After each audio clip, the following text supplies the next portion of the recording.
What's going on, you guys? Welcome back to EP09. Alright, we're going to start this one off with an update from a competitor I'm willing to bet most of you have never heard of. Prince Boabang is currently 5 weeks out from the Vancouver Pro, and this is a guy that actually made the switch from 212 to open over the last few years. He's actually from my home province of Nova Scotia too. Shout out to any of my fellow Maritimers out there.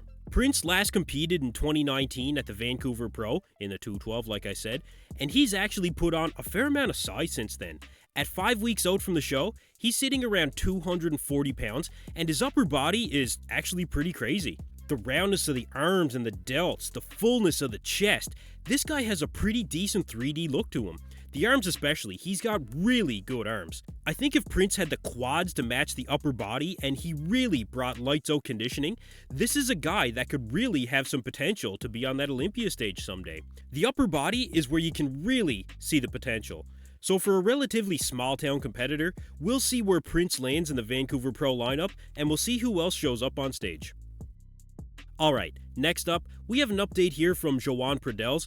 Now, Joan is only 6 days out from the Empro Classic in Spain, and you know, I reported on Joan a few weeks ago when he did a guest posing at the Ben Weider Classic, and I said I thought he was behind at that point, and I honestly gotta say, I still think he's behind. In this most recent update at less than a week out of the show, I think he's just not lean enough, or big enough honestly. It looks like he still has some fat to lose in the lower back. I'm not seeing the striations through the chest that I've seen from him in the past when he's this close to competition.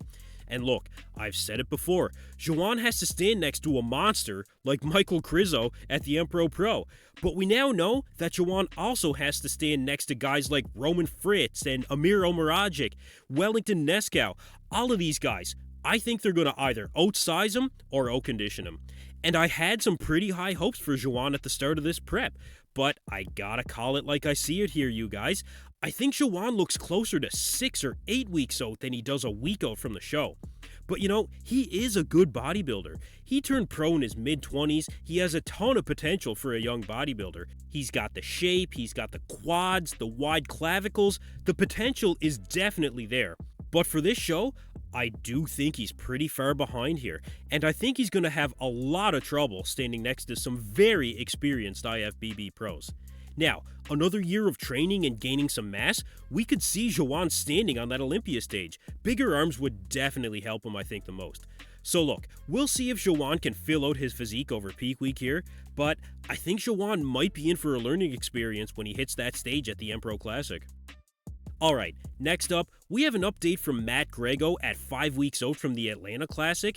After a very successful Classic Physique debut at the New York Pro, Matt took home a 6th place finish, and he showed up in really good condition in New York. He was absolutely shredded in the leg department. He's got tons of detail in those quads.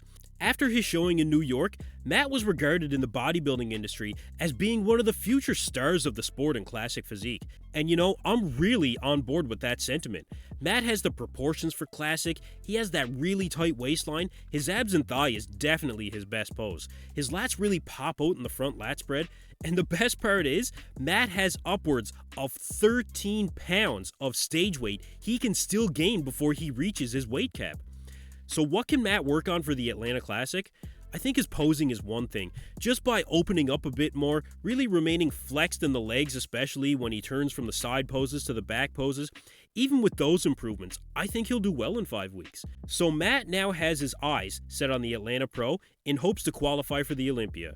Now, can Matt be a top Olympian in Classic someday? I actually think he has that potential. I mean, just look at the legs. He doesn't need to gain any more size in his legs, and he can put all that size on his upper body. With bigger arms and shoulders and a bigger back, Matt has the potential to be a top Classic Physique Olympian someday. So we'll follow Matt's journey to the Atlanta Pro in just 5 weeks. Alright, last up, we have an update here from HorseMD, Marcello De Angelis. He's still coached by Milos Sarcev, who is well known for creating absolute monsters when it comes to open bodybuilding competitors. But I gotta say, when I saw this update, I really wasn't overly impressed, and I think HorseMD would not be competitive in open bodybuilding right now. He really shouldn't have wasted his time to try and make that classic weight cutoff. I'm sure you all remember that. And I think he missed his chance to really make an impact in the sport. So look, just hear me out on this one. This is a guy that made a ton of noise at the 2021 Muscle Contest Brazil Expo Super Show, and the talk at that time was that he was one of the most aesthetic open bodybuilders in the pro ranks, and at that time, I think that was true. But even though it was only 2 years ago, being an aesthetic mass monster is basically the standard in 2023, and relatively speaking, that phenomenon came to be really quickly.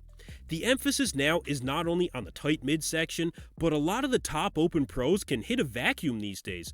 Hadi Chupin hits a vacuum, Derek Lunsford, Samson Dauda, Hunter Labrada, Charles Griffin, Tonio Burton. Look, this is the norm now, you guys. Combine that with the pleasing lines and aesthetics, and that's the current era of bodybuilding at the top of the sport. What I'm getting at here is that what made Marcello stand out from the crowd is no longer a differentiating factor.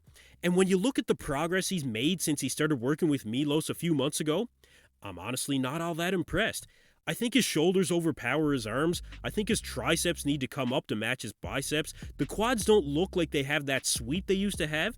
And granted, it is the off season, but his midsection looks like it's thicker with some of the added size he put on. Now, is this Marcello's final form? I don't think it is. But with all that being said, we still need to see this guy stand next to the open pros of today. He's still untested on a pro stage.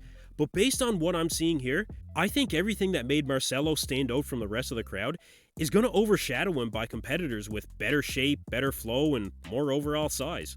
So, what do you guys think? Let me know in the comment section below. Is HorseMD no longer the standout athlete that he once was in 2021? Personally, I really don't think he is. Anyway, that's going to do it for me in this video, you guys. Thank you for tuning in to EP09. Be sure to like and subscribe.